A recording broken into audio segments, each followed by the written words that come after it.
Shalom. Shalom. Shmuel. Estamos en el Parshat Shemot, empezamos un nuevo libro, el libro de Shemot, Éxodos, la salida del Egipto, la gran historia del pueblo de Israel. Año pasado hablamos sobre la fuerza, por qué Moshe Rabbeinu se transformó, cómo se transformó en un líder del pueblo de Israel, si me recuerdo bien, hace un año atrás ya. Y este año vamos a hablar un poquito sobre la revelación, primera revelación para Moshe Rabbeinu. Interesantísimo lembrar, las personas piensan, imaginan que un profeta ya nace como profeta. A los 10 años de edad ya empezó a hablar con Dios, y vemos ahora a Moshe Rabbeinu, cuando habló con Dios por la primera vez, tenía 80 años. O sea, 80 años no habló con Dios. En la edad de 80 años fue la primera vez que Dios habló con él. Y lo encuentro, obviamente como todos los encuentros con Dios, es algo muy emocionante. Moshe Rabbeinu está con sus animales, Con el rebaño. con el rebaño, y lejos de él un poco, mira y hay un arbusto ardiendo de Sí. fuego. Y se aproxima de allá para mirar, y hay algo muy interesante. El arbusto está se incendiando con fuego, pero no se termina nunca. Y dice Moshe Rabbeinu, qué interesante, vamos a ver lo que está pasando. Asura naver eta marea gadolaze. Voy a mirar ese fato tan interesante. Madua lo yivar asne. ¿Por qué no se quema todo el sne? ¿Qué se está pasando allá? Cuando Dios percibió que él se aproximó, dijo para él, Moshe, Moshe, vayomer ineni. Moshe Rabbeinu percibió que es la voz de Dios y respondió. Solo imaginar que en la primera revelación divina para Moshe es algo emocionante. Sí, es verdaderamente que es algo que es emocionante. Algo más que también se puede decir, no solo que es emocionante eso, que por lo menos vimos algunas condiciones que tenía Moshe antes de la revelación, ¿no es cierto? Moshe llega verdaderamente a una edad avanzada a ser naví, a ser profeta, pero antes, bueno, nosotros vimos, y también es algo muy famoso, todas las cosas que él buscaba, que peleaba por justicia, que varios casos hay en Egipto, que vemos que la Torá nos dice que traía justicia, entonces vemos que una de las condiciones que tenía él era la búsqueda de la justicia, en varios casos que tenía Moshe. Y acá cuando Moshe se acerca y va a ver esto, verdaderamente, o sea, ve que hay una revelación divina, o algo que es fuera de lo común, y bueno, y eso es lo que a Moshe tanto lo atrae. Ahora, muchos profetas también, a veces cuando comienzan su carrera o las primeras revelaciones, a veces no entienden que Dios mismo le está hablando, ¿no es cierto? Como Shmuel que encontramos, ¿no? Que la revelación primera con Shmuel es que Dios habló y pensaba que Elí, su rabino, su jefe espiritual, estaba hablando con él en la verdad. Acá Moshe Rabbeinu reconoció inmediatamente que está a principio Dios. Ineni es una voz como que diciendo, habla, te escucho, estoy dispuesto a hacer lo que quieres. A pesar que prometió que estaba dispuesto a hacer lo que quiere, pero cuando Dios lo dijo, es interesante también que traen acá, porque Dios se reveló dentro de un fuego, de un arbusto. Y dice Rashi, Imam Anoji Betzara. Yo estoy con ellos en su sufrimiento, como quien diciendo, estoy ardiendo con el pueblo, junto con el pueblo de Israel. Ellos se arden allá con el sufrimiento, yo estoy ardiendo también acá. ¿Jon? Es muy interesante. Que muchas personas, mira, pasamos semana pasada, pasamos por el día de Sarah Betevet, que no hablamos semana pasada, es el día del Kaddish Klali, el día que se dice Kaddish por todas las almas, el Yom HaShoah, el día que se recuerda del holocausto acá en Israel. La pregunta siempre es muy fuerte, ¿cómo Dios lo permitió tanto sufrimiento? Como vemos acá también en la Parashá, los sufrimientos que no empezaron en el holocausto, empezaron ya en la época del Egipto también. Y se ve que una respuesta clara no tengo, pero lo que vemos acá es que Dios viene a decir para Moshe, mira, la respuesta por los sufrimientos no voy a dar, es imposible comprender por enquanto, pero comprendas usted que yo, a pesar de los sufrimientos que Israel pasa, estoy junto con ellos en cada momento. Yo estoy como si fuese sufriendo junto con ellos. No están solos allá. yo estoy también ardiendo. Ellos arden, yo ardo más que ellos. Los psukim traen acá que Dios le dice a Moshe, yo voy a descender, o sea que va a descender, va a ir a Egipto y va a hacerlo subir, ascender desde Egipto también a la tierra, la buena tierra y la amplia, que es la tierra que emana leche y miel, y bueno, y que no solo lo que tú estás diciendo, de que Dios sufre con ellos, sino como que acá es la preocupación de Dios de acompañar el proceso del pueblo de Israel. Es algo que vuelve la historia del pueblo de Israel, cuando el pueblo de Israel a veces va a estar en ciertos lugares en los cuales va a tener todo tipo de sufrimientos, pero finalmente el pueblo de Israel no va a ser exterminado en esos lugares donde tiene sufrimiento, sino que muchas veces vemos que es un modelo que vuelve, que el pueblo de Israel a veces está en un lugar donde hay sufrimiento, donde hay dificultad, Dios viene y está con ellos y finalmente los saca del lugar. Pero bueno, muchas veces a veces sucede que el pueblo de Israel sufre mucho en el camino, mucha gente se pierde en el camino. Lo que queda la esencia del pueblo de Israel o algunas personas del pueblo de Israel. También en Egipto, muchos judíos de Egipto fueron muertos y no salieron. Pero que la visión es un poco más, ¿qué pasa con el pueblo en general? Si el pueblo en general avanza, es un poco distinto a como... El pueblo es el pueblo eterno. Los particulares claro. Muchas veces no hay explicaciones para cada uno, pero exactamente. El pueblo es un pueblo eterno. Exactamente. Del pueblo de Israel. Y más también el Rambam, es un poco la filosofía de Rambam, de Maimónides, que la preocupación constante de Dios por la continuidad del pueblo de Israel. A pesar que hay también Ashgaha Pratit, hay influencia divina particular para cada uno también. Pero no hay promesa que va a vivir para siempre, como sabemos que 120 años es el máximo que se vive hoy en día también. O que no le va a pasar nada malo. No va a pasar nada malo. Hay gente malo que... a nuestros ojos. A nuestros ojos, Najón. Hay gente que nosotros no podemos entender por qué le pasan cosas malas. Sí. Pero bueno, la preocupación vemos, y a veces tampoco no entendemos por qué al pueblo de Israel le pasan cosas malas, tal bien. Pero la mayoría de las veces no comprendemos por qué le pasan cosas malas, pero así es. Prueba es que la promesa de la esclavitud del Egipto ya fue dicha muchos años antes que el pueblo de Israel fue creado, Bijlan. O sea, no había pecados que pueden decir, por los pecados del pueblo judío bajaron para el Egipto y fueron esclavos. Fue una gezerá, fue un decreto que no tenía ninguna relación con sus acciones positivas o negativas. Claro, pero puede ser, nosotros a veces no entendemos cómo la persona, un pueblo funciona. Y hay veces gente que no tiene dificultades, creo que una vez lo hablamos, gente que no tiene dificultades no avanza. Como educación, cuando hay dificultades no se avanza para adelante. Pero lo que hace interesante también acá en el Snena, el arbusto, es la gran diferencia entre la reacción de Moshe Rabbeinu perante la invitación divina para salvar el pueblo de Israel. Moshe Rabbeinu es lo que más sufría. Moshe Rabbeinu tuvo que escapar de Egipto.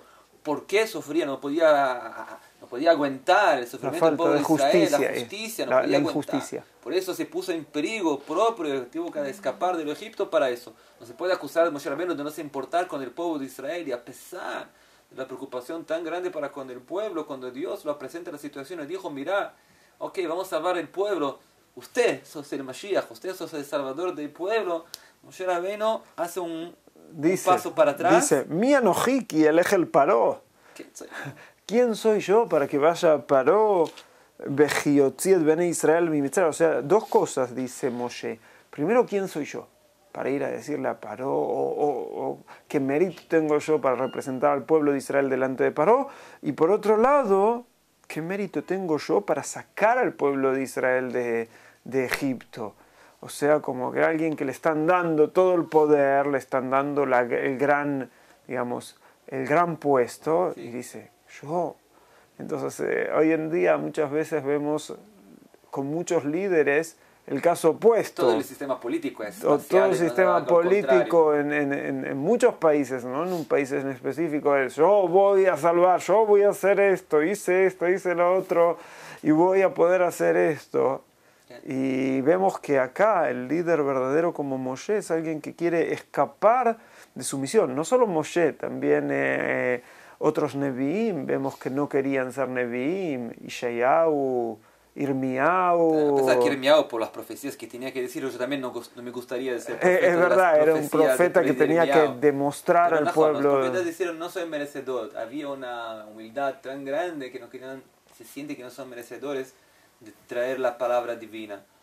Pero Al final de las cuentas, que Moshe Rabbeinu no acepta, de la Hagab, es la gran también antiguamente, que cuando se erigía los rabinos de las ciudades, en Polonia, en todos los lugares también, en las ciudades también sefaraditas, ¿cómo se hacía? Un grupo de los ancianos importantes de la ciudad procuraban quién es el rabino más capaz para ejercerle el servicio, y iban todos los representantes con una carta escrita que te invitamos a ser nuestro rabino, y el rabino decía, yo, ¿por qué yo? No soy merecedor como Moshe Rabbeinu. Al final de las cuentas, él hablaba con su rabino y después de mucha fuerza aceptaba la posición. Y lamentablemente, políticamente, mismo hoy en día, lamentablemente, muchas veces como puestos de rabinos también, que no acuso a los rabinos, pero la situación es que el rabino tiene que presentar muchas veces por qué yo soy el mejor candidato para la posición de rabino, al contrario de lo que siempre acostumbramos en la historia de Israel, que es que las posiciones políticas y posiciones rabínicas no se exigen, sino que lo aceptan casi contra voluntad, contra la voluntad. Con el sentimiento que no soy merecedor tan grande de la posición, una posición tan importante. En Pirkei Avot también dice que todo aquel que persigue el honor se escapa de él. Con la rodefa jare acabod que boreach mimeno. Si uno persigue el cabot se escapa, o sea, no hay que perseguir el honor. Por otro lado, tal vez el mundo cambió de cómo la gente consigue su sustento, su parnasá, y a veces uno tiene que presentarse en ciertos puestos de trabajo. Es una buena pregunta de cómo hacer un equilibrio cuando uno tiene cualidades para hacer algo y la humildad que uno tiene que tener. Humildad hay que tener, pero hay que también, es un otro punto mucho judío también, que es saber su posición. O sea, no hay que decir, yo no puedo hacer nada, porque muchas veces la humildad puede traer también un congelamiento de acciones de la persona que no hace nada, entonces, si no puede hacer nada. Es una humildad negativa que lleva a no hacer, y una humildad positiva es el contrario. Me parece que eso se puede encontrar también muchas veces en rabinos que realmente sabían su posición y su capacidad también. Se encuentra también, ahora estudiamos en Mahon Meir, estudiamos sobre Sefer Melachim, sobre Obadiah, que Eliyahu Naví se encontró con él y lo dijo, te vayas a Ahab, el rey perverso, y digas que yo voy a me revelar perante él. Y Obadiah percibió que es una misión muy peligrosa y lo dijo, que yo pequé, Eliyahu, ¿por qué me mandas a hacer una cosa tan peligrosa? Que yo soy una buena persona, yo salvé 100 profetas, se lo escondí en la caverna para que son salvos de Ahab. O sea, empieza a decir todo lo que hizo de bueno en su vida, como no soy merecedor de muerte, ¿por qué estás me enviando para una misión suicida ahora? Sí. O sea, hay momentos en la vida que hay que saber hablar cosas positivas sobre usted mismo. Creo que psicológico es interesante también. Yo conté esto también en mi shur de esta semana también, que hay un compañero mío que tenía que colocar su hijo en un colegio. Y lo pidieron una carta de presentación del rabino de su barrio, se dice. Barrio. Y fue por el rabino, pidieron una carta. Y el rabino dijo, mira, te conozco tantos años, escribe lo que quieres. Y ellos ponen una firma en el final, está tranquilo. Y el tipo me dijo que llegó en su casa y fue por la primera vez en su vida necesitaba escribir una carta entera de buenas cosas sobre sí mismo. Y dijo, fue un trabajo, una experiencia psicológica tan interesante que estamos acostumbrados siempre a decir, no, ¿qué soy yo? No valgo nada. Y una vez escribir una carta de cosas positivas también es algo importante. Sí. Y puede ser que eso que Dios se quedó nervioso con Moshe también, como quien diciendo, ok, sos humilde, pero una misión para ser hecha. En la verdad, hay más un punto acá, que Moshe Rabbeinu no quería aceptar la misión, que era el aspecto por Aarón, su hermano. Y eso hay que acrecentar también, ¿no? O sea, al final de las cuentas, Moshe Rabbeinu dice, Shlach na beat tishlach. Como dice Rashi, Shlach na beat tishlach, quiere decir, envíe con quien usted está acostumbrado a hablar, que era Aarón, que ya era profeta del Egipto antes de Moshe Rabbeinu. O sea, ¿por qué yo? ¿Por qué no Aarón, que es más viejo que mío? Es mi hermano más viejo. Hay que dar respeto mayor, hay que dar respeto para él. Y la preocupación de Moshe era una preocupación verdadera. Por eso también Dios lo dijo, mira, te prometo que Aarón va a estar 100% feliz con la posición política nueva que estoy Sí. te entregando ahora. Y así fue realmente. Después se encontraron Moshe y Aarón. Verá, Aarón es samach belibo. Dios prometió para él. Aarón no solo que no va, se va a quedar contento como si fuese él mismo que está Sí. haciendo el trabajo. Y no solo eso también. Dice también el Midrash que Aarón recibió como premio, porque se quedó contento con el éxito de Moshe, recibió el premio del sacerdotismo, De ser Cohen. ser Cohen. Y cuando se tornó Cohen, y Dios lo ungió con el aceite sagrado, y el aceite bajó por su barba, está escrito que Moshe Rabbeinu lo miró y se quedó contento también, de la misma manera que Aarón se quedó contento con Moshe, Moshe se quedó contento con Aarón. Porque eso nos demuestra que personas que quieren estar en un alto nivel no se ponen, no se enojan cuando otro recibe los honores, porque tal vez entienden la responsabilidad que tiene el otro. Y entienden que el otro también tal vez puede hacer un muy buen trabajo, que eso es lo importante, ¿no es cierto? Si se va a llegar a hacer lo que Hashem quiere, a llevar al pueblo hacia donde Hashem quiere llevarlo, o transmitir el mensaje que se puede transmitir, y no enojarse de por qué uno no lo hace, sino que preocuparse de que el mensaje llegue. O sea, la importancia acá, la preocupación no es por mi respecto, en qué posición política voy a exercer en mi vida, sino que cómo puede ser hecho el trabajo divino de manera más cierta, más buena, más completa. Esa es la preocupación de los tzadikim, de a mí Moshe me y parece que Aarón. es eso. Y me parece que eso hay que aprender para nuestra vida también. En nuestros trabajos, muchas veces, cuando llega una nueva persona que viene a trabajar, todos lo miran con el ojo izquierdo, como quien diciendo, ¿qué quiere eso? ¿Qué posición va a llevar? Sí. ¿Dónde estoy yo en la compañía ahora que llega alguien nuevo? Y hay que siempre recordar, al final de las cuentas, hay un trabajo para ser hecho por todos. Y Sí, Dios sí. pone exactamente cada uno, exactamente lo que tiene que hacer en el mundo. Y una persona no tiene la permisión, dice la Gemara, creo, no tiene la permisión de 1 centímetro se poner en la posición del otro si Dios no nos da la permisión para eso. Todo viene de Dios, al final de las cuentas. Si miramos así, creo que podemos aprender y vivir de manera más calma, más tranquila, entender que al final de las cuentas todos nosotros somos un pequeño Moshe en nuestras vidas. Tenemos nuestra tarea. Tenemos nuestra tarea. Y hay siempre un Aarón que está junto de nosotros que tiene su tarea también. Pero una tarea no tiene competición con la otra. Cada uno tiene su tarea separada que Dios lo predestinó antes de nacer todavía, lo que va a hacer en el mundo. Entonces, ojalá que podamos aprender de Moshe a Aarón para poder vivir nuestras vidas con calma, sin envidia del próximo, trabajar, hacer el trabajo divino de Dios, traer la luz para todo el mundo, Bezrat Hashem, que el mundo sea un mundo limpio de odio, limpio de envidias, lleno de luz, lleno de alegría con Dios. Shabbat Shalom para todos. Shabbat Shalom.